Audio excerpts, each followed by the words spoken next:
Good morning. Today we're going to talk about chapter 8. Now, chapter 8 to a lot of people is not your common history chapter. It's almost more of an anthropological, sociological chapter. It talks about the abolition movement, how people interact with one another during the post-era of good feelings time period. And it's about reform. What do you think we mean by reform? What does reform mean? Very good. It's to change. Usually to change for the better. But that's right, reform is for change. And this is called Reforming American Society from 1820 to 1850. The main ideas are religious revival, sparks reform movements. The Great Awakening includes calls to outlaw slavery. Factory laborers begin to demand better working conditions, and the women's rights movement starts. It's important that we're in this chapter this month because it's also Black History Month. Okay. And we've talked about the importance of that. Now, during the 1830s, reforms of all sorts spread over the U.S. Evangelism, women's rights, school reform, and abolition. All of these are in response to changes in industrial growth, migration and immigration, and communication. You have cause and effect here, and we'll talk a little more about that in detail. But when we're talking about evangelism, that's a brand of Christianity that tries to lead others to Christ, normally through what we call a conversion experience. For those of you who are in this area for Baptist, who are Baptist or Methodist or other denominations, that might mean what we would call getting saved or coming to the Lord, that kind of thing. Okay, so, but evangelism, women's rights speaks for itself, school reform, and abolition. We learned about the First Great Awakening earlier in the year when the religious revivalism began, the emotional religion. Second Great Awakening was similar, except it was much more emotional and it was much more democratic. Okay? And it inspired a host of reform movements. Many people say the First Great Awakening inspired the American Revolution. Well, the Second Great Awakening inspired a host of reform movements. It's hard to say that love thy neighbor as thyself and still own slaves, for instance, or mistreat people of different ethnicities, religions, or genders. Okay? Now, the Second Great Awakening talked about individual responsibility for seeking salvation, self-improvement, and society.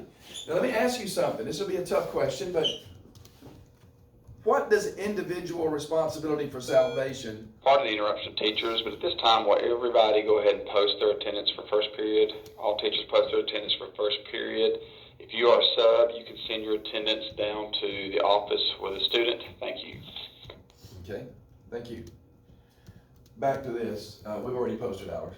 So, basically, what does a person being individually responsible for seeking salvation, what does that fly in the face of? What philosophy did we learn a while back about predestination? What was that called? Started with a C.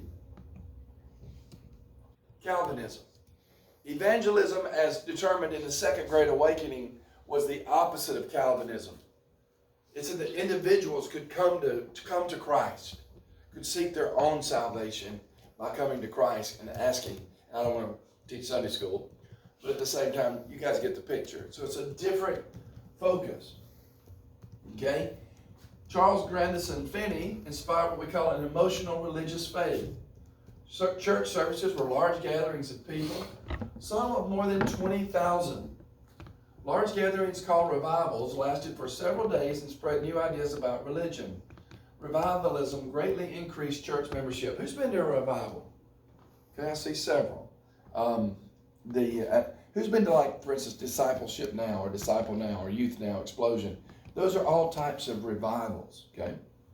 Now, why did people go to revivals? Besides religious reasons.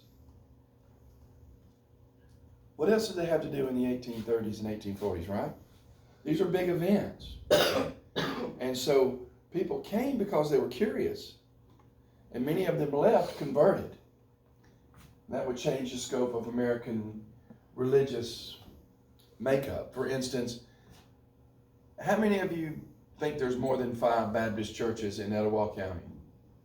All of you, yeah, because there's probably 55 or 60.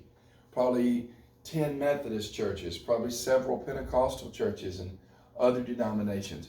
Our country is the most hyper-churched group of people in the world as far as number of church buildings. It's not good or bad. We don't make it value judgments. But a lot of this is a direct result of the Second Great Awakening. Okay. Finnison believed that Christians had to support things such as temperance, women's rights, abolitionism, and a multitude of other things. Not only did religion inspire reform in society, it also inspired reform in education. Most of your earlier schools were religious-based schools. Well, as public education came into being, many were still teaching the same thing. But a guy named Horace Mann established teacher training courses in what would later become known as a liberal arts curriculum. Now, that doesn't mean liberal like in today's political sense. That just means more than one or two things. Classical education involved studying math, Latin, and the Bible in America. Reading, writing, and arithmetic, basically, and reading, yeah, and writing. But liberal arts education, you added history, you added science, it's a liberal amount of things, okay? Please understand that's what that means. Now, Horace Mann wanted both men and women to have access to public education. Do you know in today's world, there's still several countries where women are denied basic educational rights, and that's wrong. The first state board of education was in Massachusetts, and this inspired other states to reform their schools. Many people were against tax-supported education because the people that would pay the most taxes, the rich people, their children wouldn't go to the schools. Because they would go to what kind of schools do a lot of rich people go to? Private schools, correct. So that doesn't mean everybody that goes to private school is rich, okay? I'm not saying that, but back then especially, they're like, why don't we pay for education for kids and for schools that our kids want to attend? But Horace Mann was the founder of this type of educational system. And that's where we'll end today's lecture in section 1. Tomorrow we'll take up abolition and slavery.